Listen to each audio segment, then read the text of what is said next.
Well, joining me now is Homayoun Falakshahi, Senior Commodity Analyst at Kpler. Homayoun, welcome to Trading at Noon. Many thanks for being with us. A little bit of pressure on prices in the wake of Jerome Powell's speech.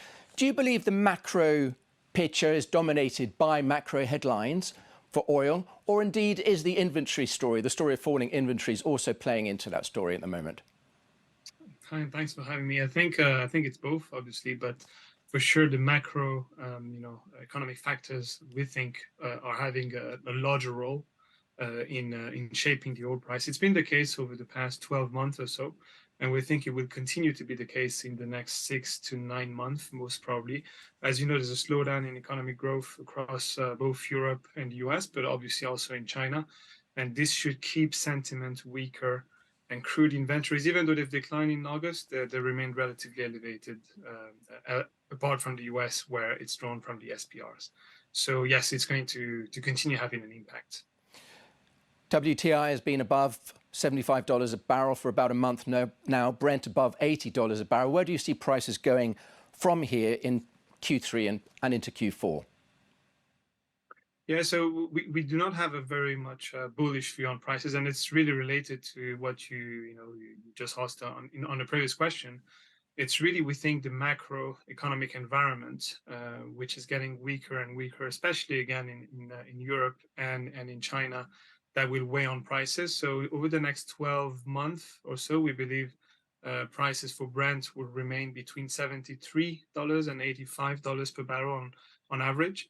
Probably we're going to be a bit weaker towards the end of Q3, early Q4 because of seasonality and maintenance season for refineries globally, and we should see a rebound towards the end of Q1 next year.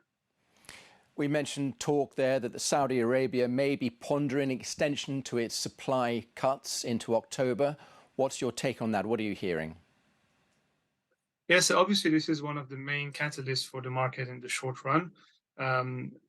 We believe that a decision and an announcement will be made in the next few days, potentially next week. Probably we believe that Saudi Arabia will extend its 1 million barrels per day cut at least into October.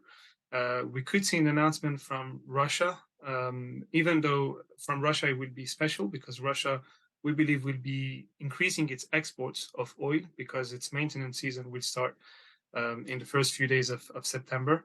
So we should see more supply out of Russia, despite anything that they actually say out loud. But the main thing is going to be Saudi Arabia, and we think they're likely to extend at least into October for 1 more month of 1 million barrel per day in terms of cuts.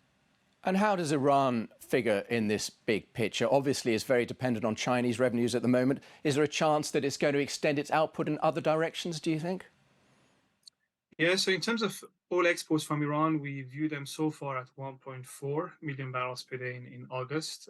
Potentially, we think this could rise to 1.5, 1.6 as we finalize our numbers on the country.